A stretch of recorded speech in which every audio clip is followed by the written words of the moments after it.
আসসালামু আলাইকুম। HSC exam চলতেছে এবং এই মোমেন্টে আমরা কিছু কাজ যদি করি এইচএসসি এক্সাম চলাকালীন এবং কিছু কাজ যদি আমরা অ্যাভয়েড করি তাহলে আমার জীবনের সর্বশেষ যেই পাবলিক পরীক্ষাটা বা বোর্ড পরীক্ষাটা আমি অনেক ভালো মতো দিতে পারবো।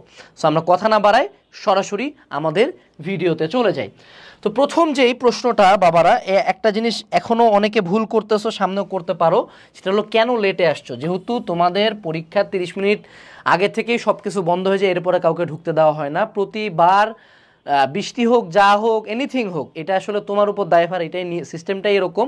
সো যেহেতু দায়ভার তোমার উপরে, দায়ভার তোমাকে নিয়েই আগে থেকে রওনা দিয়ে অবশ্যই পরীক্ষার হলে আগে পৌঁছাবা, সিট খুঁজে নিবা, ভালো মতো এক্সাম দিবা।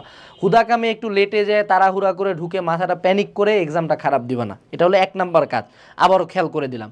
2 নাম্বার, বড় করে লেখো। এইচএসসি এক্সাম দিচ্ছ, যদিও অনেকগুলো এক্সাম শেষ, সামনে যেই এক্সামই থাক অবশ্যই বড় করে লেখার চেষ্টা করবা। এবং এখানে আবারও একটা পয়েন্টে লেখা আছে যে বড় করে লিখবা এবং ইলাবোরেটলি লিখবা। বৈশিষ্ট্য লেখো, পার্থক্য লেখো, ছক লেখো, সৃজনশীল লেখো, ম্যাথ করো, ম্যাথগুলো ইলাবোরেটলি করো, কয়েকটা লাইন লেখে করো, কয়েকটা এক্সট্রা লাইন লেখো, একটা গ্রাফ অ্যাড করো, একটা ছবি অ্যাড করো। মুদ্রা কথা, এইচএসসি রেজাল্টটা অনেকাংশে টিচারের পারসেপশনের উপর ডিপেন্ডেন্ট।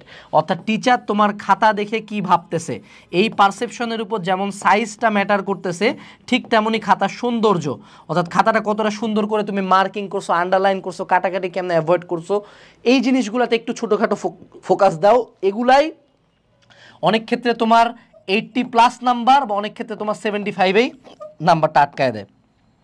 অনেকাংশে যারা A+ মিস করো খুব কম মার্কের জন্য, জাস্ট এই ছোটোখাটো বিষয়গুলোতে ফোকাস করার জন্য মিস করো। তো এগুলাতে ফোকাস দিবা, এগুলাতে একটু টাইম দিবা। তোমার খাতা আগে দেওয়ার কোনো রিজন নাই, পুরা টাইমটা জুড়ে এফোর্ট দিয়ে লিখবা। এরপরে আসো, মিলায় ফেলো।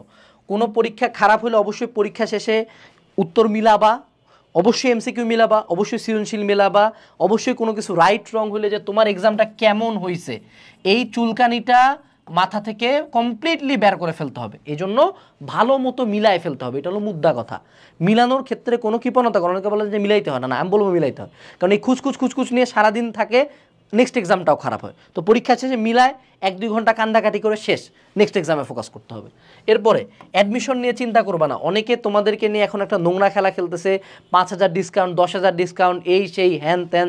বাবা এখন এইচএসসি এক্সাম চলে, আমি তোমাকে অ্যাসিওর করতেছি ফার্মগেট মালিক টাওয়ারে সিট পাবা এবং উদ্ভাসের মতিঝিল ব্রাঞ্চের তুখর ব্রাঞ্চেও সিট পাবা। সব জায়গাতেই সব কোচিংয়ে সিট বাকি আছে, কোনো কোচিংয়ের সিট ফিল আপ হয় না। এটা প্রত্যেক কোচিং, প্রত্যেক এডটেক প্ল্যাটফর্মের একটা মার্কেটিং স্টান্ট। অবশ্যই সময় থাকবে, অবশ্যই সিট পাবা, অবশ্যই ডিসকাউন্ট থাকবে। এটা প্রত্যেকের জাস্ট একটা স্টান্ট যে তোমার এই সময়কার একটা স্ট্রেসফুল মোমেন্টে তোমাকে একটা অফার দিয়ে তোমাকে ভর্তি করায় নেওয়া। সো পরীক্ষার পরেই অ্যাডমিশনে ভর্তি হওয়া, যাওয়া, থাকা, খাওয়া সব কিছু নিয়ে চিন্তা করবে। এখন এই ব্যাপারে কোনো চিন্তা করার দরকার নেই, জাস্ট ফোকাস অন এইচএসসি। এরপরে ভুল নিয়ে মাতামাতি না। তোমাকে কখনোই ভুল কোশ্চেন নিয়ে যে পরীক্ষার এই কোশ্চেনটা ভুল আসছে এইটা আমি অ্যান্সার করব, কখনো ভুল কোশ্চেন অ্যান্সারই করবে না, অন্য কোশ্চেন অ্যান্সার করবা if you have the option. আর কখনো এইটা ভাববা না যে জাস্ট বিকজ তুমি ভুল কোশ্চেন অ্যান্সার করছো দেখে তোমাকে এটা বোনাস দিবে। তোমার চোখে ভুল হইতে পারে, পুরো বোর্ডের চোখে ভুল হইতে পারে, সকল স্টুডেন্টের চোখে ভুল হইতে পারে, বাট আনলেস যারা নিরীক্ষক অর্থাৎ যারা খাতা কাটার দায়িত্বে থাকবে তারা যদি এটা ভুল না ভাবে, তুমি জীবনে বোনাস মার্ক পাবা না। সো পরীক্ষার হলে কেন কোশ্চেন ভুল এই নিয়ে পরীক্ষার হলে মাতামাতি করা, পরীক্ষার পরেও মাতামাতি করা কমপ্লিটলি অ্যাভয়েড করবা। Focus on what's on your hand, যেগুলো রাইট সেগুলো আমি সঠিকভাবে অ্যান্সার করছি কিনা। এরপরে একটা পেপারে কট খাবাই, মনে রাখবা খুব কম স্টুডেন্টই ফার্স্ট পার্ট সেকেন্ড পার্ট দুইটাতেই ভালো করে, যে কোনো একটা পেপার খারাপ হয়, বাট তারপরে এই দুইটা মিলাই কিন্তু আমাদের রেজাল্টটা হয়।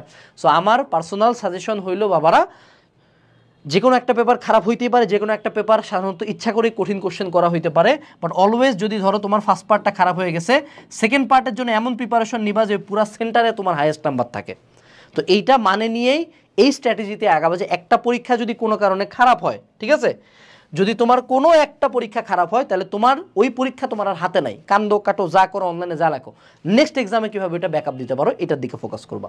এরপরে ভালো মতো পূরণ করো, তোমার নাম, তোমার রোল, তোমার সেট কোড, তোমার বিষয় কোড, এগুলা নিয়ে পূরণ করার পরে কিন্তু প্রতি বছর মনের মধ্যে একটা খুশখুশ লাগে, একটু মনে ভুল হয়েছে, একটু মনে ভুল হয়েছে, এটার কারণে পরের বার পরীক্ষাটা খারাপ হয়। এই জন্য সময় নিয়ে, এখানে 10 মিনিট টাইম দাও, সময় নিয়ে দেন ফিল আপটা করো।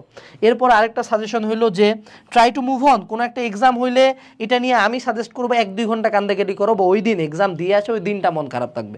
বাট নেক্সট এক্সামে একটা টার্গেটই রাখবা যে যত দ্রুত মুভ অন করবা তত দ্রুত এটি রিকভার করা পসিবল।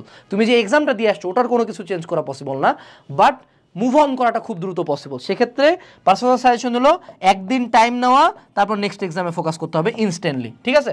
আচ্ছা, এরপরে এক্সামের আগে অনেকে ক্লাস দিচ্ছে, আমরাও দিচ্ছি। আমি পার্সোনালি যদি বলি, এক্সামের আগে ক্লাসের দিকে ফোকাস না করে এইচএসসি সাজেশন যারা কিনছো, আমার ভিডিও দেখা নিয়ার অ্যাবাউট 90% অডিয়েন্স কিন্তু এইচএসসি সাজেশনটা কিনছে। কিন্তু যারা এখনও কিনো নাই, জাস্ট আমি তোমাদেরকে দেখাই, এই যে আমি যে প্লে স্টোরে সার্চ দিলাম হালকেনস্টাইন অ্যাপ লিখে, এই যে আমাদের সুন্দর মতো হালকেনস্টাইন অ্যাপ চলে আসছে, ঠিক আছে? এই হালকেনস্টাইন অ্যাপ যদি তুমি ডাউনলোড করো, এখানে তুমি খুবই কম টাকায় এই এইচএসসি সাজেশনের ইবুকটা কিনতে পারবা। এই পয়েন্টে প্রিন্টেডটা কেনার দরকার নাই, ইবুকটা এই প্লে স্টোর থেকে অ্যাপটা ডাউনলোড করে ইবুকটা কিনে ফেলে ওখান থেকে যে ইম্পর্টেন্ট টপিকগুলো, ওখানে প্রত্যেকটা সাবজেক্টের ইম্পর্টেন্ট টপিক বলে দেওয়া আছে, বরঞ্চ অ্যানালাইজ করে দেওয়া আছে। তোমার টার্গেট হলো ওই ইম্পর্টেন্ট টপিকগুলো পড়ে ফেলা। ক্লাসে টিচার আসে এক্স্যাক্টলি সেম ইম্পর্টেন্ট টপিকই বলবে, বাট বরঞ্চ 3-4 ঘন্টা সময় নষ্ট করে, তোমার ওই সময়টা নাই। এরপরে সিলেকশনে টাইম দেওয়া, সিলেকশনে টাইম দেওয়া। দেখো, খাতা হাতে পাই সাথে সাথে লেখার দরকার নাই। কি কি কোশ্চেন অ্যান্সার করব, সৃজনশীলটার কোশ্চেনগুলো কেমনে যাবে, ম্যাথটা কেমনে লিখবো, কোন কোন ম্যাথ পারবো, ইংলিশের ক্ষেত্রে কোনগুলো অ্যান্সার করব, প্রত্যেকটা সিলেকশনে, প্রত্যেকটা কোশ্চেন হাতে পাওয়ার পরে 10 মিনিট টাইম নিবা জাস্ট সিলেকশন করার জন্য, জাস্ট টু সিলেক্ট। তো এই সিলেকশনে যদি তুমি টাইম দিতে পারো, তাহলে দেখবো তোমার এক্সাম অনেক দ্রুত, অনেক ইজিলি আগাচ্ছে, ঠিক আছে? এরপরে আসো, সেটা হলো give it your best shot. ভিডিওটা লম্বা না করে, সময় আর না ওয়েস্ট করায়, একটাই কথা, জীবনের সর্বশেষ বোর্ড পরীক্ষা এটা। এই পরীক্ষার রেজাল্ট দিয়ে হার্ডলি যদি তুমি জিপিএ 5 পায়ে যাও, তোমার এর বাইরে কোনো ভর্তি পরীক্ষায় কোনো ঝামেলা হবে না, unless you are targeting for BUET, সেক্ষেত্রে তোমার মার্ক দেওয়া হবে। বাট তারপরও এটা যেহেতু জীবনের সর্বশেষ বোর্ড পরীক্ষা, give it your all, give it your best shot. একটা দুটো এক্সাম খারাপ হইতেই পারে, বাট সামনেরগুলো এখনও তোমার কন্ট্রোলে আছে, এবং এর পরবর্তীতে এই বোর্ড এক্সামের পরে কিন্তু তারপর থেকে আর তোমার লাইফে ইউনিফর্ম নাই, তারপর থেকে ধরাবাঁধা পড়াশোনা নেই, তারপর থেকে তোমার সামনে বিশ্ববিদ্যালয় জীবন, কর্মজীবন আর অন্যান্য।